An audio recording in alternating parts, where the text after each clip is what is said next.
Thank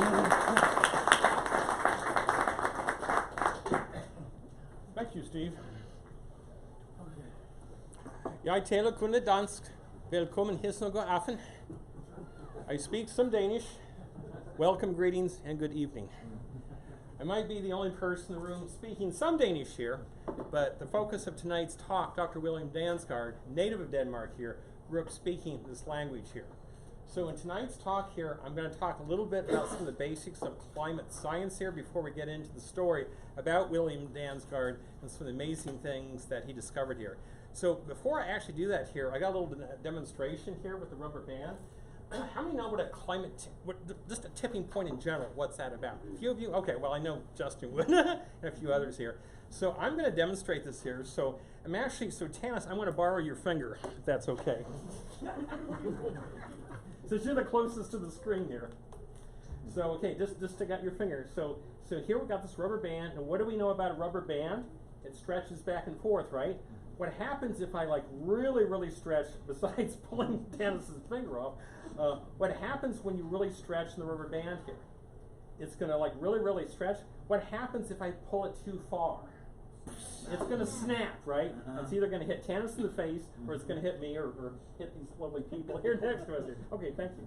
So that breaking point, that is tipping point. When you reach a system, part of the system here, it's beyond the point of no return here. So tipping point can happen internally, within metals, the environment here, and so this is going to be in regards here to a climate change in that regard here. So hence the graphic here, the little ball rolling over here. So, okay.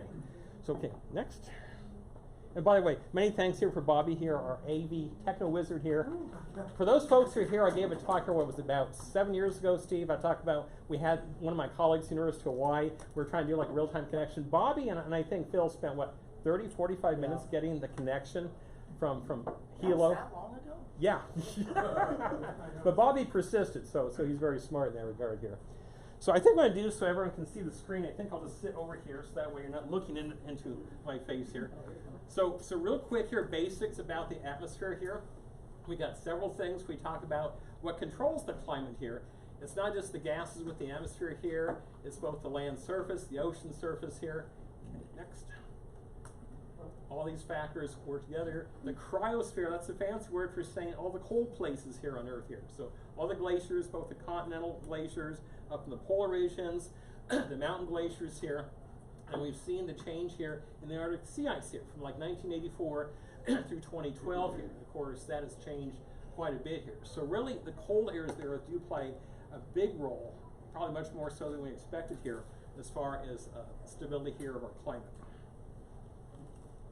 So when you think about climate as a system, which you really should, you need to think not just about the atmosphere here, but the Earth's surface, the ocean here, as well as the atmosphere here. Also the biological sphere, the biosphere here, because all the plants also play a contributing role here for the stability here of our climate.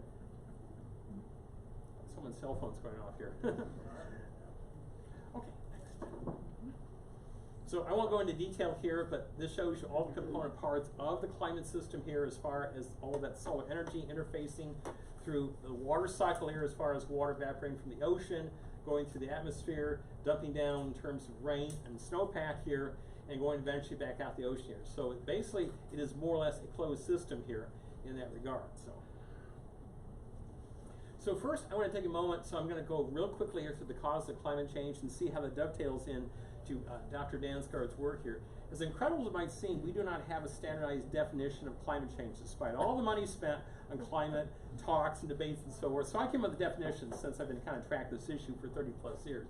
First part of the definition is we need to see a long-term trend, several decades of change here in temperature and precipitation, and the significant trend should be statistically significant here. So we're trying to like eliminate kind of the short-term noise here. So the second part of the definition here is that we're seeing the seasonal timing, the delivery of that moisture changing here as well. And the third part of the definition here, change in the variability of the weather, that's just a fancy word for saying we're seeing more extremism here within the weather. Okay, next click. More. So you probably all heard about the greenhouse gas effect here, and a lot of people might not remember here is that we already have a natural greenhouse effect here with these pre-existing gases of carbon dioxide and methane and others here in the atmosphere, but we're talking about a human enhancement of that greenhouse effect here that's actually causing some of the warming in the lower atmosphere. That's one view of climate change. The second view is the natural cycle here. We're looking here at the changes in the sun's solar activity, both the short-term and the long-term circulation here of the ocean currents, as well as volcanic activity both on land and the ocean here. So Dansgaard work actually dovetails in here with the natural cycle, because remember, during the time he was around, which I'll talk more about here in just a few moments here, he was around before all these climate change debates took off during the late 1990s and 2000s here. So all of his work actually was essentially here about supporting the natural cycle here.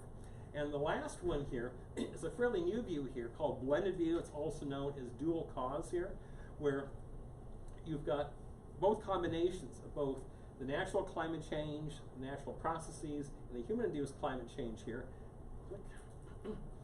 And so there's a paper that came out here in the year 2000, Dr. Peter Stott from UK Met Office. So I'm not sure, Dustin, if you met him. But he came with a paper here in Science saying that, so they took modeling here of both the natural effects here and the human effects and combined them together.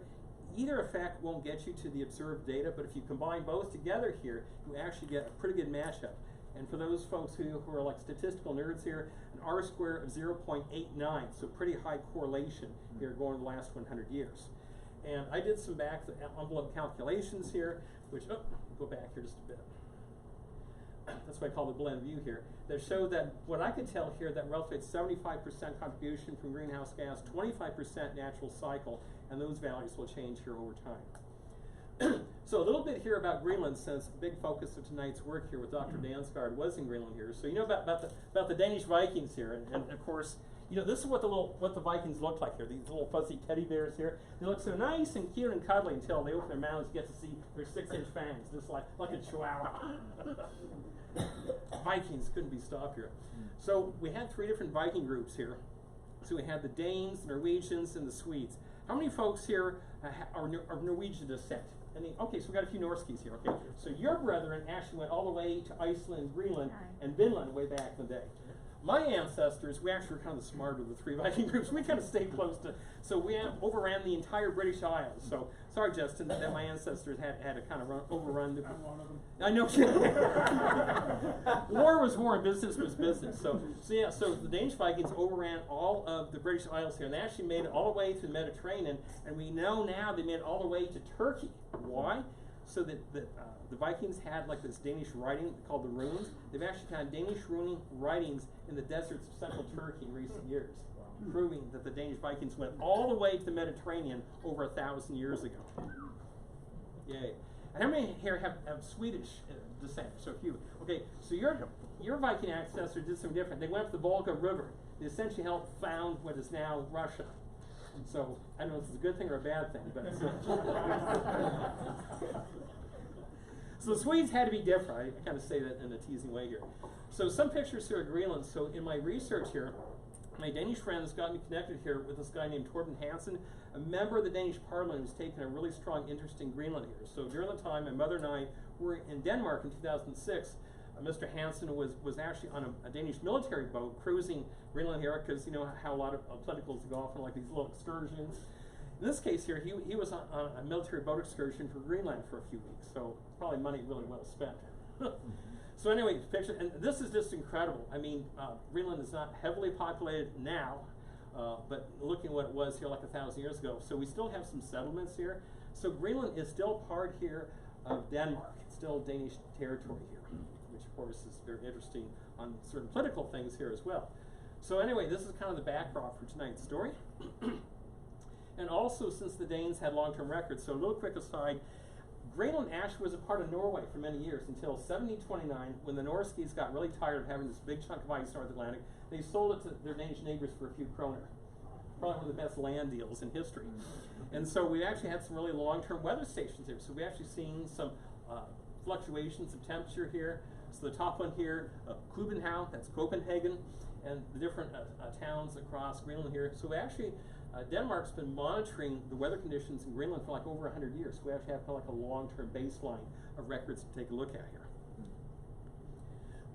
And also here, this Zero project here, we actually have like long-term, it's actually a partnership here between the Danish government and the Denmark's meteorological institution, Denmark's equivalent of NOAA here, and some of the research universities here. So Denmark's actually had a long-term presence on the island of Greenland, monitoring the weather there. So basically they've been benefiting everyone in the world here with the weather knowledge they've been tracking. So what we have been finding here is that the amount of actual aerial coverage here of the melt on the Greenland glaciers there has been changing over time. Even though it fluctuates from year to year here, we're actually seeing more melt take place. And this was kind of like, at least for this particular slide here, going back to 2005, and of course we visited Denmark a year later, we're seeing actually more of the surface area of Greenland melt. In my last trip to Europe in 2010, it was actually right before, I think, the Iceland volcano went off here. I flew across the southern tip, that's right, it was in October there, so we missed the eruption here. I flew across the southern tip of Greenland here, and every part of the surface of the glacier was wet. There was not a single frozen patch of ice. It was all liquid. And this was October.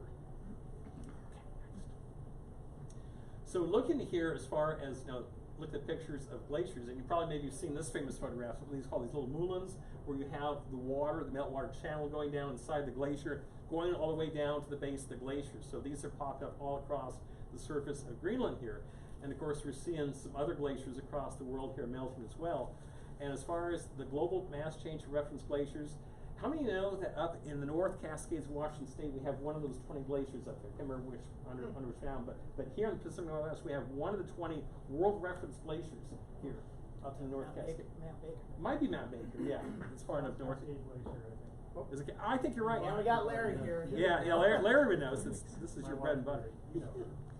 So the main thing is that we're seeing just relative to these 20 base glaciers here, everything's been melting. So this is more evidence we're seeing some pretty major change here. So in looking here at that change here, so we're looking here at accumulation here of like during the main melt season here, January through November here, versus like April through October here. And definitely we're seeing a lot of melt here on the west side and the south side here of the island. So we're seeing this impact occurring more vigorously here over the last few years. So next I want to talk a little bit here about this concept of oxygen isotopes. How many folks in this room know about oxygen isotopes? Okay, so a few of you, okay. So oxygen isotopes are very interesting in the fact that they're very sensitive to temperature and temperature change here. So depending whether we're, let's say, like a non-glacial period where we're at right now here, so we're actually seeing the water evaporate from the ocean here, and so we tend to have more isotopically light water that moves over the land and drops its load as rain and snow here. But during the glacial period, because the isotope of oxygen, which is O18 here, which is heavier here, it tends to stay down here within the body of water, the ocean here. So we see like more lighter isotopes going in toward the land. And why that's important, because we see this fluctuation of normal oxygen, oxygen 16, to that of like oxygen 18. We can actually measure that ratio and see how that moves up and down over time relative to what we actually see here within the glacial ice here. And so this is hugely important because this is a huge part of Dansgaard's story I'll talk more about here in a minute here. So this technique of looking here, so this was really one of the very first applications of looking at isotopes, looking here at past weather events based in the ice here around the world. First was Greenland, but now we've kind of like branched out everywhere around the world. So who is this William Dansgaard? So one more click. So he was an official paleoclimatologist based out of the University of Copenhagen, and he also was a member of the Danish Royal Academy here. And so basically he produced about 40 years worth of field studies in Greenland. And I'm going to show some pictures of what life is like in Greenland during field season. It's not a pretty sight. You think it's windy out in Gorge at Vista House? That's nothing compared to what folks in Greenland have to work with here. So it's actually he and his teammates here produced just a ton of research here, which he actually only started to investigate a few questions here, and it's essentially mushroomed over like 40 years later here. Came up with many peer-reviewed books here.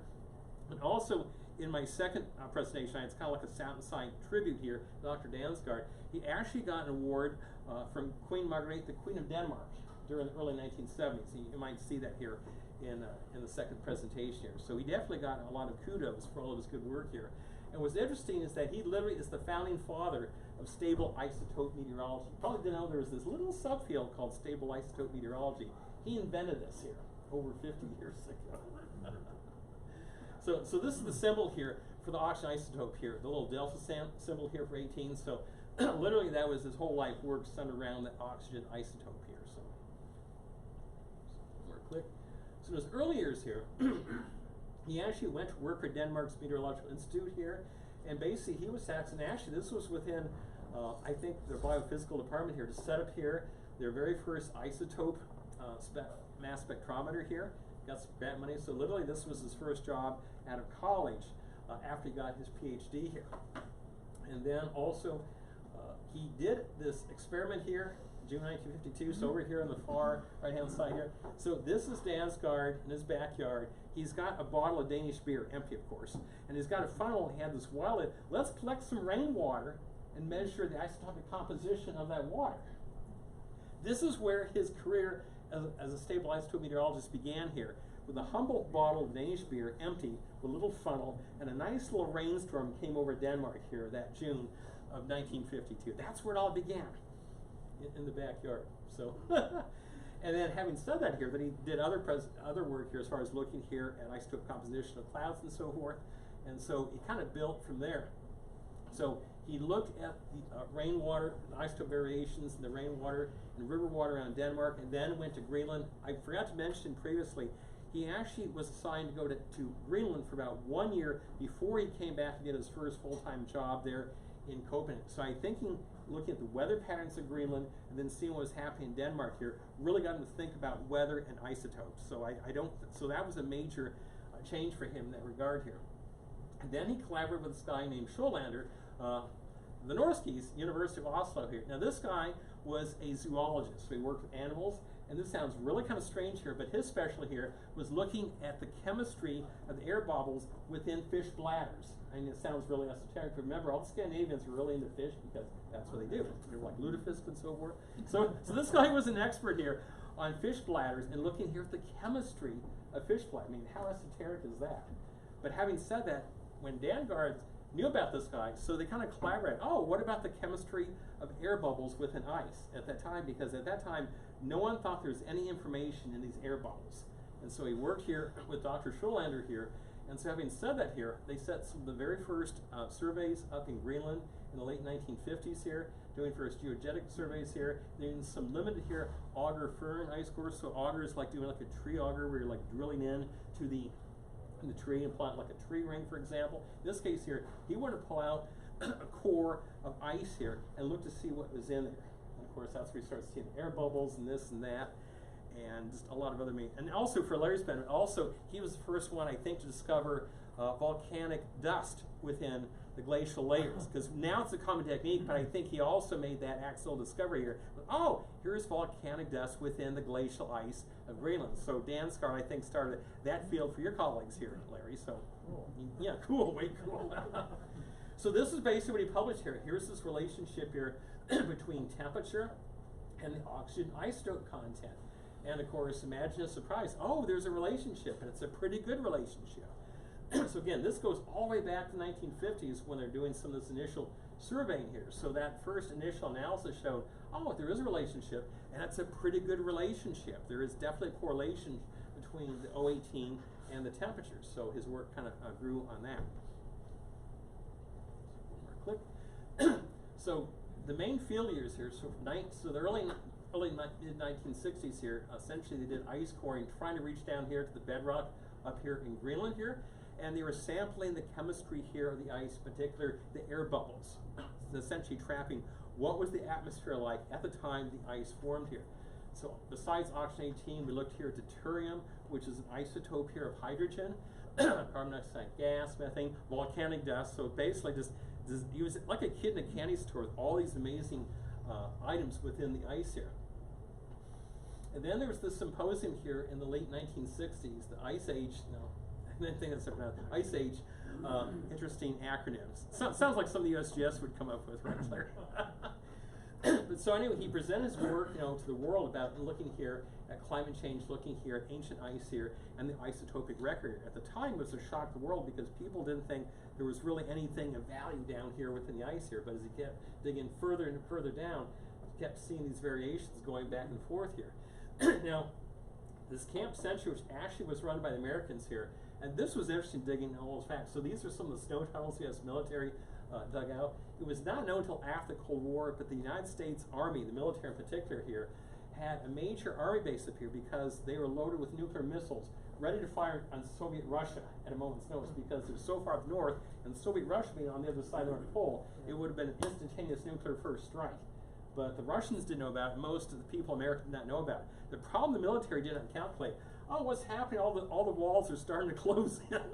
They didn't take into account the fact that ice is slowly moving, and so anything they dug out was slowly being essentially destroyed here by the local ice. So the Army was constantly having to drill out and kind of redo the tunnels here. But essentially, so they did the drilling inside these tunnels here. So it was interesting what Dansgaard was working the U.S. military. The U.S. military, especially the U.S. Army Corps of Engineers, actually had done some preliminary drilling already. The Corps said, what's this all about? I mean, this is crazy. You Danes think there's something interesting in the ice here? The military thought there was absolutely zero scientific value in these cores, and here's all these cores laying around that the Corps didn't know what to do with here. So Dansgaard asked for, oh, can we borrow your cores and take a look at the detail in the ice here? So that's when he said, oh, there's some real value down here. So the U.S. military cooperated because, okay, well, this is it. You crazy Danes going to go play nice now. Who are we to stop you? So the military actually was kind of a gold mine for Dansgaard and his early research team, because oh, there's some really good stuff down here. So this further developed here during the 1970s and 80s here with the GISP drilling project and ice talk. And ice talk was entirely Danish driven here. They still hadn't hit the base here of the rock in Greenland, so now they're down to about 2,000 meters here. At that point here, you're noticing abrupt shifts here in the 018 record here and temperature from about 25 to 30,000 years ago. And this is showing the pictures, some of the data here, where it looks like the isotope signal is doing something here, and all of a sudden he shifts very abruptly, very violently here. And so he looked at this, oh, this is kind of interesting. He didn't kind of put two and two together until a bit later on, but this is some of the very first early evidence that there was actually abrupt shifts in the climate based in the ice record that actually would verify a little bit later on. So at that point here, we go a little further here to the GRIP drilling project in the late 1980s here, expanding sampling. Then the Americans had to get involved. Oh, the Danes think there's something else, so we're going to have, so they had RIP-2, which was exclusively American. So now everyone and their dog was wanting to drill down into Greenland ice sheet here during the 1980s here.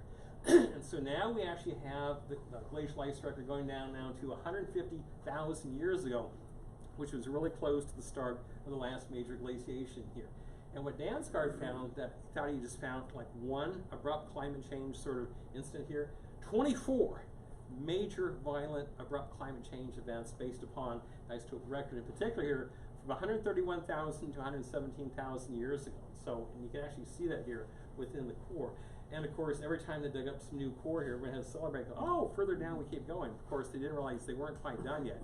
Kept going and going, because it's really hard to drill through several miles worth of ice. I mean, you think it's only just ice, but they had breakage here of the drills and just very unusual conditions, but they kept on going. But at this point here, he definitely had confirmed record. We had 24 really major abrupt climate change events. So it begs the question here. Okay, so how many folks saw the movie here and willing to admit in public without having a paper bag over your head? Okay, so about half the audience. So let's just say, if you haven't seen the movie, the science near was a little bit tortured, like a rubber band, to put it kindly. So what was one of the major themes of the movie here? Is the fact that we could actually have like the North Atlantic circulation here kind of get altered here by all the water being released out of the Greenland ice sheets here because of all that fresh water being flushed out here.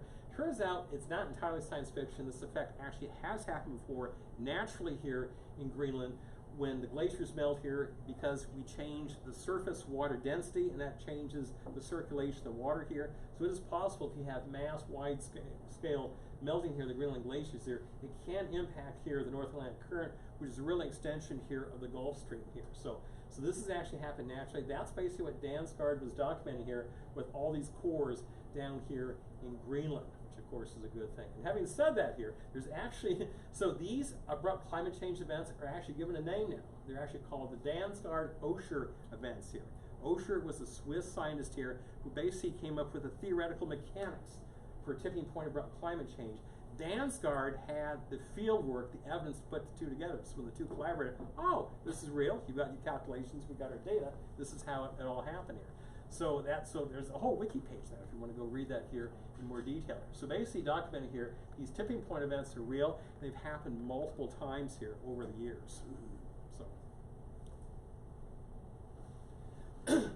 And going back several thousand years, kind of spaced apart here. So it looks like, as we're going through like natural climate cycling here, that these glaciers will eventually sometimes melt for a few thousand years, release that fresh water, and the North Atlantic circulation system kind of goes kaput and eventually comes back into equilibrium here, and then ice sheets build up again, we can like start all over again here. So apparently this has happened several times here. So, in actually looking about how could a Dansgaard ocean event impact the Pacific Northwest here, we actually had that happen to us here 13 years ago. How many around were here when we saw the Iceland volcano that no one can pronounce? Because I know I talked about that. So a few of you. So remember, it was the summer we didn't have in 2010, 2011, because we had so much of that ash. So anyway, here's that volcano, and here is, we're talking about this here back here, how much it covered like Europe, about like half of Russia here. And so what I did was an in-house study here, looking at how much temperature impact here, look at stations up and down the west coast, BC coastline, Alaska here. And so the red line here in the graph to the far right indicates the day of the eruption here. Because remember, this happened during springtime, and the temperature departure should be accumulating as we're getting further in spring here. In fact, it went down the other way. And what was a real shock was how fast this happened. It was pretty major. In fact, it only took between like 1 to 7 days to cool down the northern hemisphere, which was a lot faster than most people thought here. So now I'm going to tie in here with the native Eskimo, the Inuit here. So this guy Lieberth here is one of the tribal elders up here.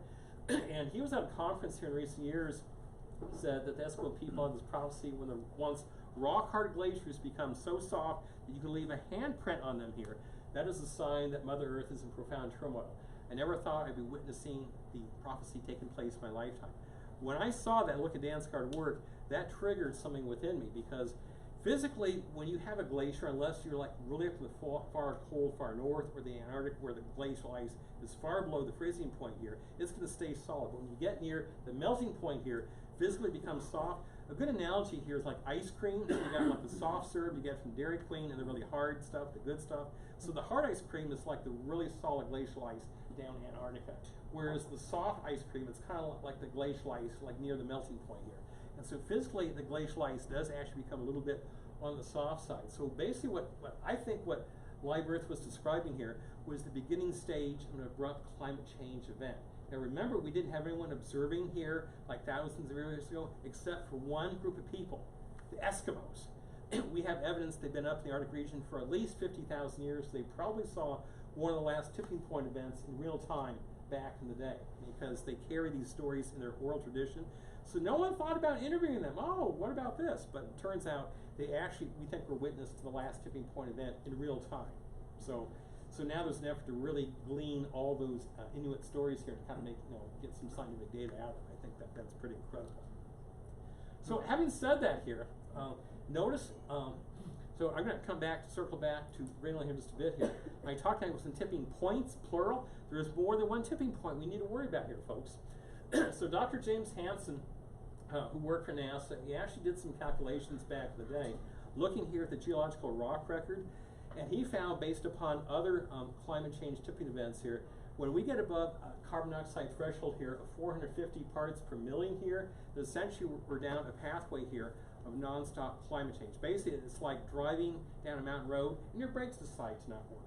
So that's kind of what. So what I've done in my calculations here, going back here to the early or late 1950s, looking here at the carbon dioxide gas data here from Mauna Loa, Hawaii here for every month here, and of course it goes up and down with the change of the seasons with the plants leave and so forth, and drawing the best fit curve here. My calculation is that we're going to reach that 450 part per million threshold here in the year 2033. So 10 years from now,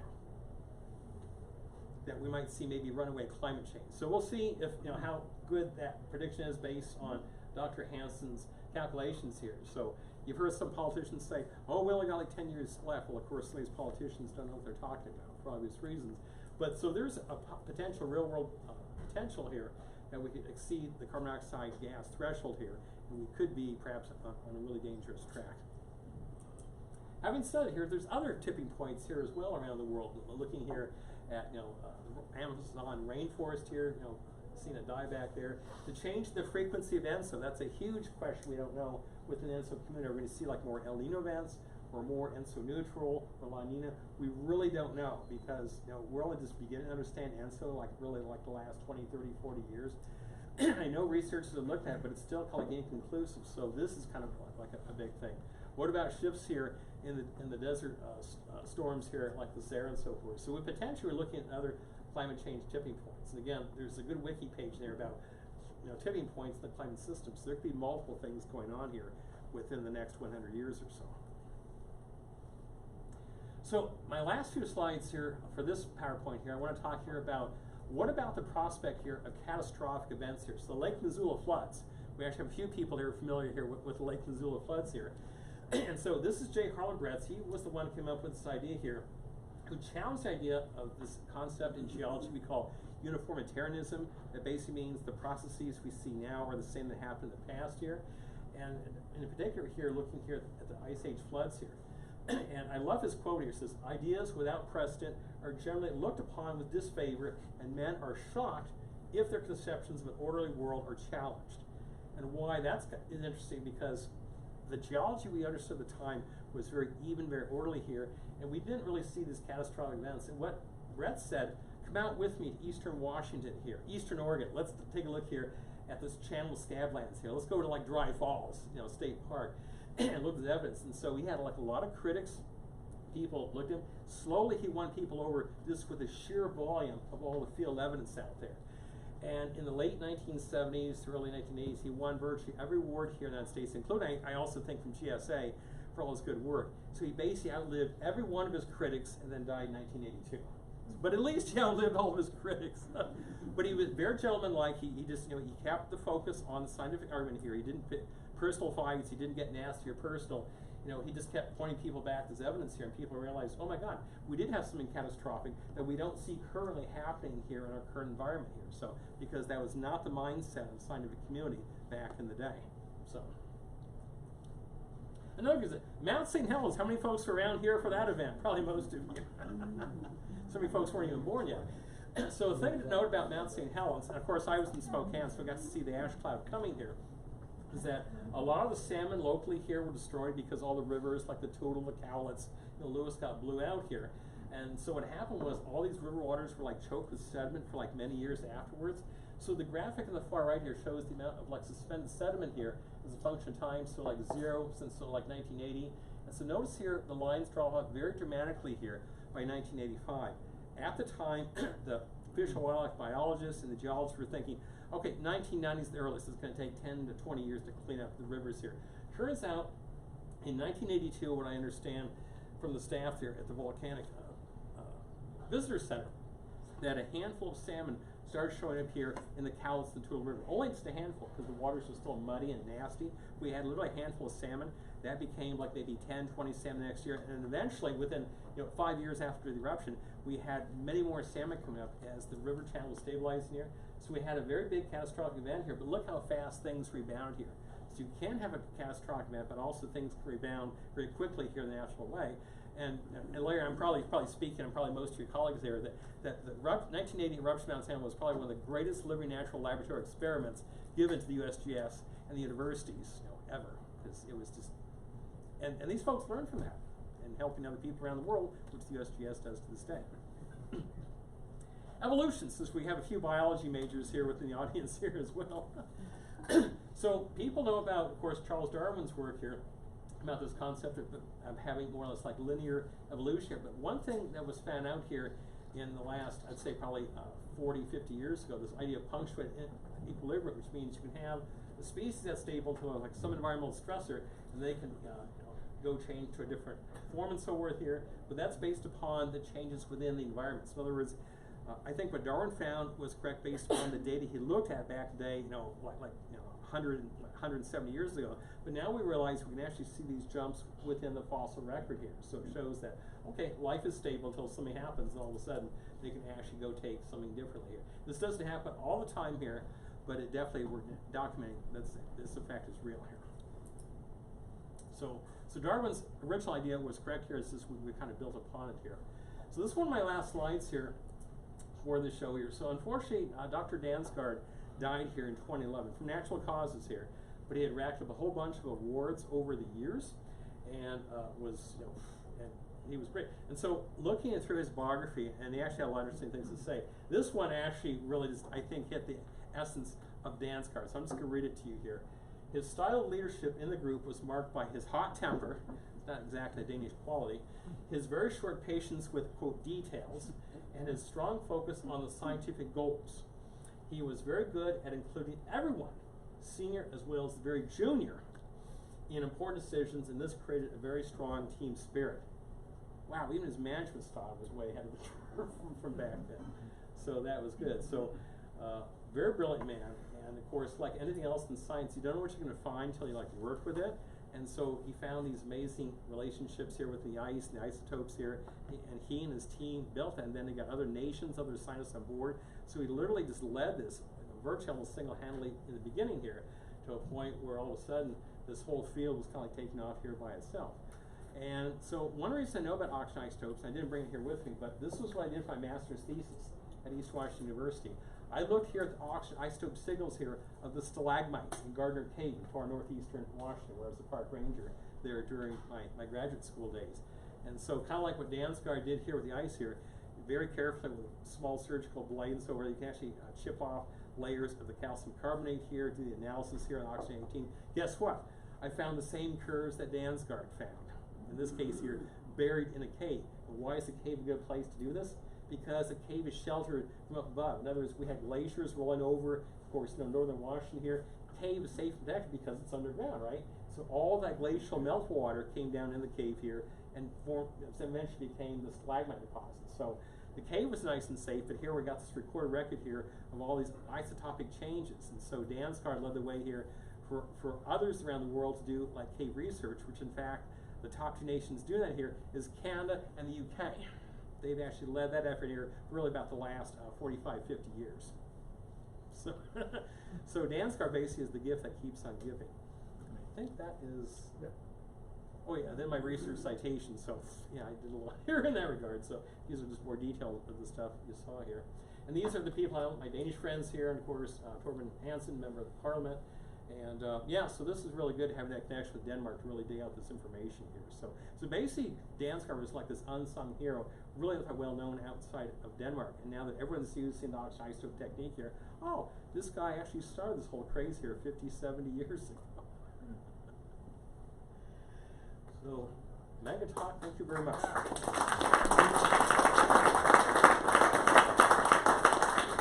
Before I take questions here, I've got one more short little PowerPoint here, about 2.5 minutes in length here. Bobby's going to fire it up. It's a musical sort of sight and sound tribute here to Dr. Dansgaard, set to some very beautiful Scandinavian music here. Give me 1 second and I will get it for you. And so we'll give hopefully Bobby. We'll download, yes. Yeah. Fingers crossed. So maybe while he's doing, maybe I can take 1 or 2 questions in the meantime. So, John, you had a question? So, the figure of 450 parts per million possibly leading to runaway climate change, where did that figure come from? So that was based upon geological sampling there, I think, of rock and sediment records from other past climate change tipping points, where approximately about that 450 is when all of a sudden we saw the climate essentially become like a runaway climate system. So assuming that's still the case now as it was millions of years ago, assuming that 450 value should still be valid. All right. Recently, the last decade or two, we've seen here in the Pacific Northwest, we've seen summers warming a lot more quickly than the winters. Mm-hmm. Do you think that Dansgaard's theory of tipping points has any light to shed on this particular phenomenon, or is this something totally unrelated? Might be unrelated because we do know, like sometimes, like the nighttime temperature has been increasing. Because in fact, my work for the tribes also talk with the agriculture community. They definitely see a warming of like the nighttime temperatures, no matter whether the crops are around here or Eastern Oregon. I definitely know the ag community, especially Eastern Oregon, are definitely concerned about that here. But whether that's related to tipping point is because the problem we're seeing here with the climate, how much of this is like natural climate cycling, natural variability, versus something that's perhaps long-term that's outside the envelope of natural variability. So that's something we won't know until like many years later when we go back and kind of like look at the data. So, but yeah, definitely seeing like weirdness, what I call it global weirding. So yeah, that's right. Well, you showed the increase in CO2 reaching a critical point in 2033. It seems like the last decade or so, we've noticed some very noticeable changes. After 2033, what would we expect?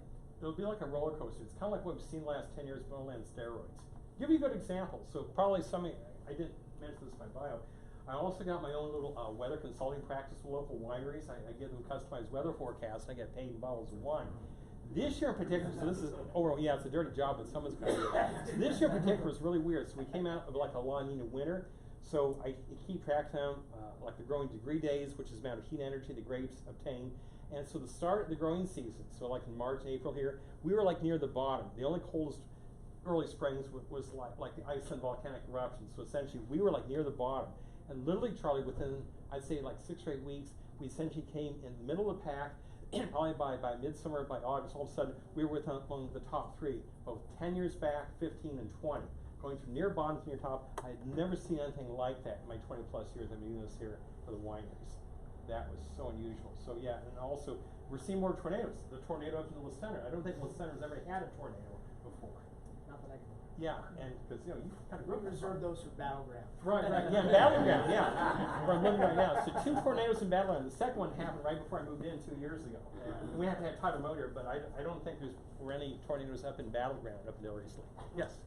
So what is forecast to happen in 2033? Is it to reach 450 parts per million? Yeah, which basically means that we're going to be in like runaway climate change. So all the weird trends we've seen the last few years, it'll be very close to or next to impossible to like stop the change in the climate as far as all the strange weather. So that's when the runaway effect, yeah.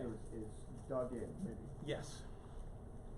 So, but that's assuming that what Dr. Hansen found in the past, that 450 threshold, what happened millions of years ago, still applies today. Is that threshold high? I mean, some people speculate we're going to cross that threshold. I don't think we have.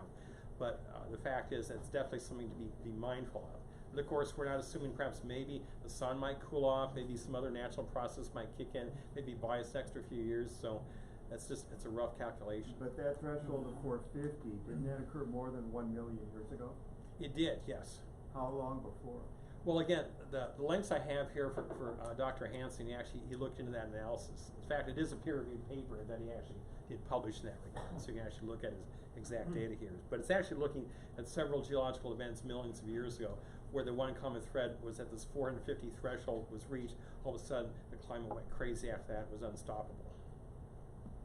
So it's kind of scary. I don't mean to panic people, because I think when some people give climate talks, they go, you're all going to die. Any questions?